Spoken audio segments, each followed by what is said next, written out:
ஆடி மாதம் வந்தாலே ஆடிக்கூழ் தான் நினைவுக்கு வரும். சுவையான ஆடிக்கூழ் எப்படி செய்வது என்பதை இந்த வீடியோவில் பார்க்க போகிறோம். ஆரோக்கியமும் சுவையும் நிறைந்த இந்த பாரம்பரிய ரெசிப்பியை எளிய முறையில் உங்கள் வீட்டிலேயே செய்யலாம். வீடியோவை ஃபுல்லாக பாருங்கள். வாங்க வீடியோவுக்குள்ளே போகலாம். இந்த ஆடிக்கூழ் செய்யறதுக்கு நான் ஒரு சுண்டு சிவப்பு பச்சை அரிசி கழுவி ஒரு மணித்தியால ஊற வச்சுட்டு தண்ணிய நல்லா வடிச்சு வச்சிருக்கிறேன். பாருங்க, நல்லா தண்ணிய வடிச்சிட்டு எடுத்திருக்கிறேன். 3-4 தண்ணியில இந்த அரிசி நல்லா கழுவி எடுக்கணும். இந்த கப்பால ஒரு சுண்டு பச்சை அரிசி, அதே போல அதே கப்பாலேயே அரைச்சுண்டு பயர் எடுக்கிறேன். நீங்க எந்த கப்பால அரிசி அளக்குறீங்களோ அதே கப்பாலேயே கடைசி வரைக்கும் அளந்துடுங்க. பாருங்க, அரைச்சுண்டுக்கும் குறைவா வெள்ளை உளுந்து எடுத்திருக்கிறேன். நீங்க கருப்பு உளுந்து முழு உளுந்து எடுங்க. நான் கருப்பு உளுந்து கிடைக்காததால வெள்ளை உளுந்து எடுத்திருக்கிறேன். ஃபர்ஸ்ட்டுக்கு இந்த மிக்சி கப்பில் நான் இந்த வடிச்சு வச்சிருக்கிற அரிசியை அரிச்சு எடுக்கணும்.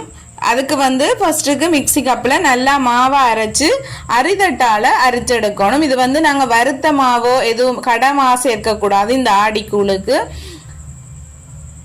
உடனடி பச்சை அரிசி மா தான் எடுக்கணும். அதனால நான் உடனே அரிசியை ஊற வச்சு இப்படி ஒரு பெரிய பவுலில் அரிதட்டை வச்சுட்டு பாருங்க, ஃபர்ஸ்ட்டுக்கு லேசாக தான் நரப்பட்டு வரும், கட்டி கட்டியாக தான். அந்த ஹீட் கூட கூட தான் உங்களுக்கு நல்ல மாவாக வரும். ஃபர்ஸ்ட்டுக்கு இப்படி கட்டி கட்டியாக வரும்போது அது ஒருக்கா உடைச்சி விட்டு அரிச்சு எடுத்துக்கொள்ளுங்க. ஃபர்ஸ்ட் பேட்சை முதல் தரம் இதே மாதிரி அரிச்சு எடுத்துக்கொள்ளுங்க. கொஞ்சம் கஷ்டமாக தான் இருக்கும், ஏனென்று சொன்னால் அந்த ஈரப்பதமாக இருக்கும். நீங்கள் திரும்ப திரும்ப அரைக்கும் போது அந்த சூட்டால் ஈரப்பதம் இல்லாமல் நல்லா உங்களுக்கு அரைப்பட்டு வரும். பாருங்க, பிடிச்சா உங்களுக்கு இதே மாதிரி அந்த மா பிடி போடணும். நான் திரும்பவும் அரைச்செடுக்கிறேன். பாருங்க, அரைச்சிட்டு வந்துட்டேன்.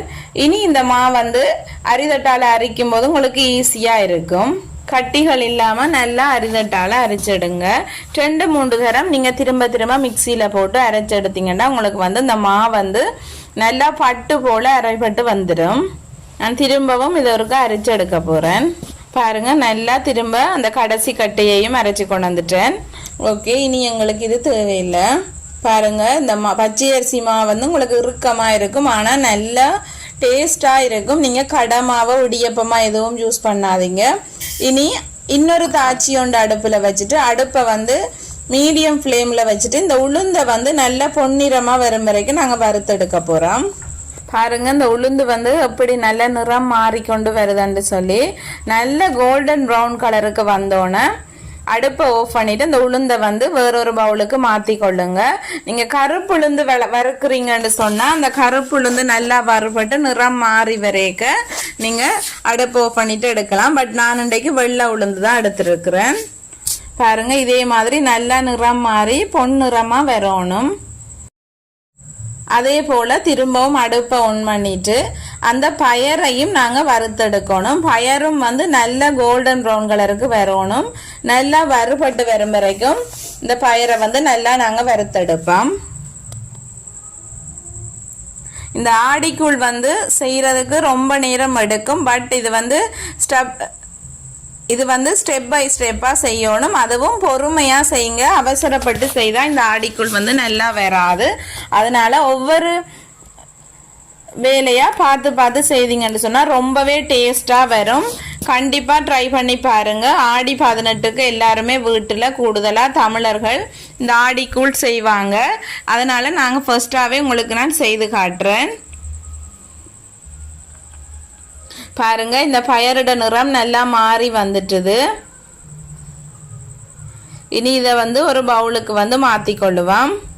ஓகே, இனி ஒரு பெரிய பாத்திரம் எடுத்துக்கொள்ளுங்க. இந்த ஆடிக்கூழ் செய்யறதுக்கு சின்ன பானையில சின்ன சட்டியில செய்யாதீங்க. பெருசா எடுத்துட்டு கொஞ்சமா தண்ணி சேர்த்துட்டு இந்த பயரை நாங்க நல்லா கொதிக்க விட்டு அவிய விடணும். அதனால இந்த பயறு முழுகிற அளவுக்கு தண்ணி சேர்த்துட்டு அடுப்பை மீடியம் ஃப்ளேம்ல வச்சுட்டு பயரை நல்லா அவிய விடுங்க. இந்த உளுந்தை நான் இந்த மிக்சி கப்ல சேர்த்து நல்லா பவுடர் ஆக்கி எடுக்கணும்.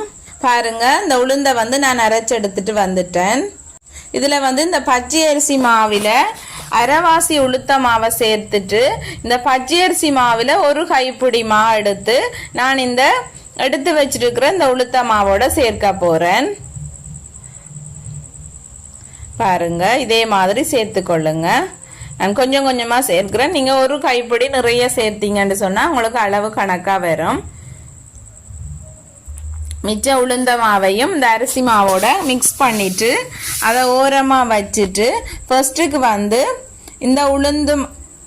இந்த உளுத்த மாவும் அரிசி மாவும் சேர்த்து கொஞ்சமா தண்ணி சேர்த்து நல்லா குழைச்சு எடுத்துக்கொள்ளுங்க.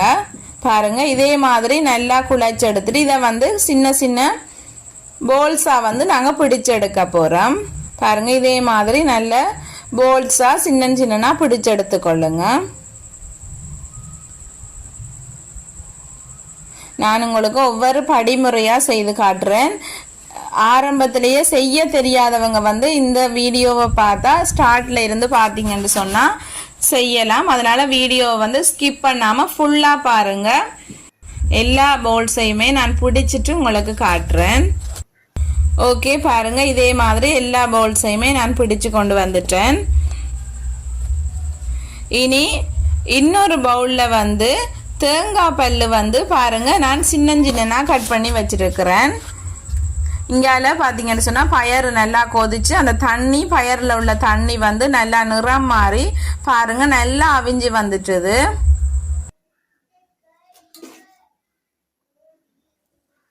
இந்த டைம்ல வந்து இதுதான் முக்கியம். நீங்க வந்து சர்க்கரைக்கு பதிலாக பனங்கருப்பட்டி எடுக்கிறது நல்லது.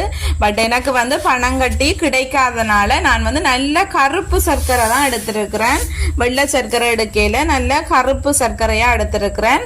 அதை வந்து இந்த பயரோட சேர்த்து விடுறேன். தண்ணி எதுவும் சேர்க்காம ஆல்ரெடி அந்த பயரோட சேர்த்த தண்ணியோடய இருக்குது. இந்த சர்க்கரை வந்து நல்லா கரைஞ்சு வரும். ஒருக்கா மிக்ஸ் பண்ணி விடுங்க. நல்லா பார்க்கவே உங்களுக்கு தெரியும் நல்ல கருப்பான சர்க்கரை தான் நான் எடுத்துருக்கிறேன். அது உடனே கரைஞ்சி வந்துடும். இதுல வந்து தூசு மண் எதுவுமே இல்லை. அதனால நான் அப்படியே சேர்க்கிறேன். நான் 1.5 பாதி தேங்காயை உடைச்சு பாருங்க 2 முதலாம்பால் மிக்சியில அடிச்சு தான் எடுத்திருக்கிறேன். அதனால 2 தேங்காய் பாலுமே நல்ல இறுக்கமா தான் புழிஞ்சு எடுத்திருக்கிறேன்.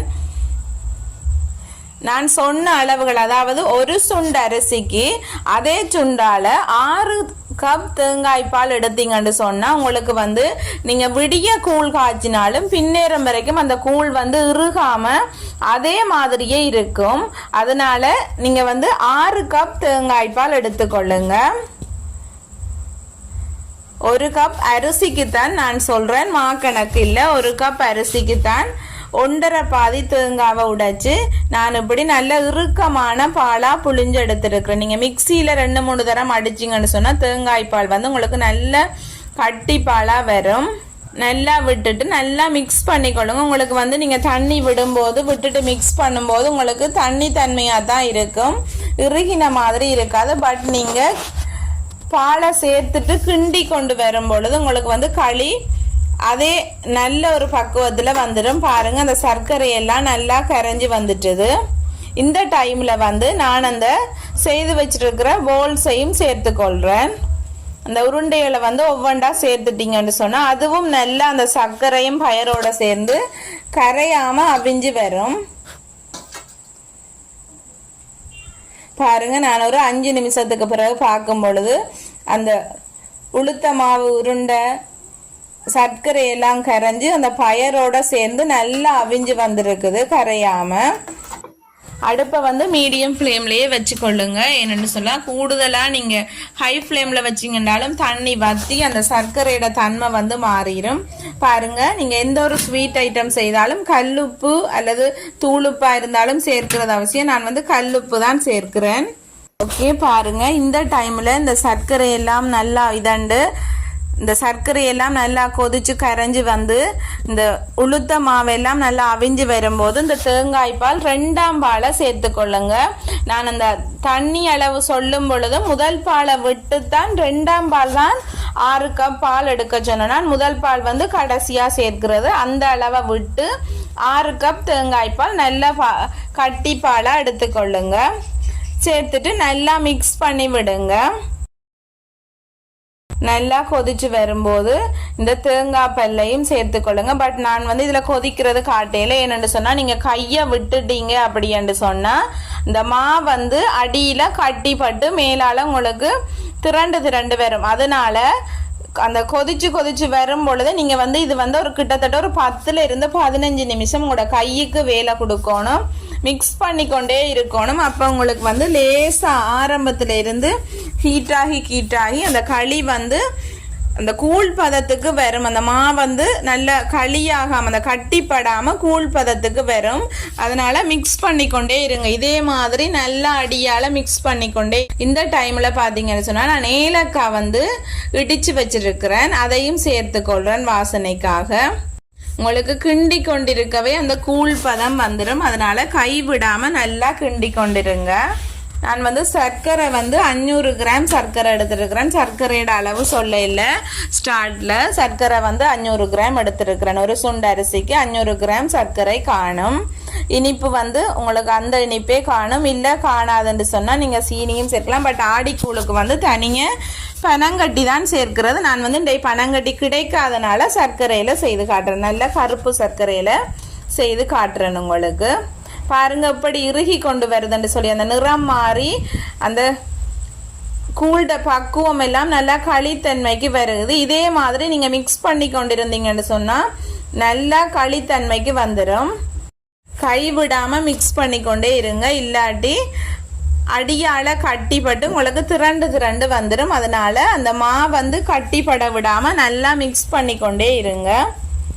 நான் உங்களுக்கு இதில் 1 ஹவருக்கு பிறகு எடுத்த வீடியோவும் இருக்கு, அதையும் சேர்த்தே ஆட் பண்ணுறேன்.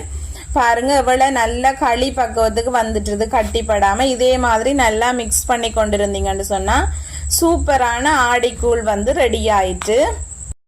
ஓகே, இப்படி நல்ல திக்கா வந்து முடிய முதல் தேங்காய் பால் எடுத்திருக்கிறேன். நான் அதை வந்து சேர்த்துட்டு உடனே அடுப்பை வந்து ஆஃப் பண்ணி விடுங்க. அப்போ அந்த ஹீட்லேயே முதல் தேங்காய் பாலோட சேர்ந்து நல்ல டேஸ்டாக இருக்கும். அதனால பாருங்க முதல் தேங்காய் பாலை சேர்த்துட்டு அடுப்பை வந்து ஆஃப் பண்ணி விட்டீங்கன்னு சொன்னால் ஆடிக்கூழ் ரெடி ஆயிரும். கண்டிப்பாக வீட்டில் எல்லாரும் ட்ரை பண்ணி பார்த்துட்டு எப்படி இருக்குன்னு சொல்லி கமெண்ட்ல சொல்லுங்க. நல்லா மிக்ஸ் பண்ணி விடுங்க. ஓகே, சூப்பர் அண்ட் டேஸ்டியான ஆடிக்கூழ் வீட்டிலேயே ரெடி ஆயிட்டு. கண்டிப்பாக எல்லாரும் ட்ரை பண்ணி பாருங்க. இது வந்து நான் அடுப்பு ஆஃப் பண்ணி முடிய எடுத்த வீடியோ. பாருங்க, நான் கிட்ட வச்சு காட்டுறேன். நான் 1 ஹவருக்கு பிறகு இந்த வீடியோ எடுத்தேன். நான் அப்பையும் அதே கன்சிஸ்டன்சிலேயே இருக்குது இந்த ஆடிக்கூழ். ஏனென்று சொன்னால் தேங்காய் பால் வந்து நீங்கள் சரியான அளவில் விட்டீங்கன்னா உங்களுக்கு வந்து கூழ் விடியிலிருந்து பின்னிறம் வரைக்கும் அதே போலவே இருக்கும். ஓகே, பாருங்க நாங்கள் கூழ் குடிக்க ரெடி ஆயிட்டோம். இந்த வீடியோ பிடிச்சிருந்தா லைக் பண்ணுங்க, கமெண்ட் பண்ணுங்க, ஷேர் பண்ணுங்க. மறக்காம ரெச்சி கிச்சனை சப்ஸ்கிரைப் பண்ணி கொள்ளுங்க. தேங்க்யூ. நெக்ஸ்ட் வீடியோல சந்திப்போம்.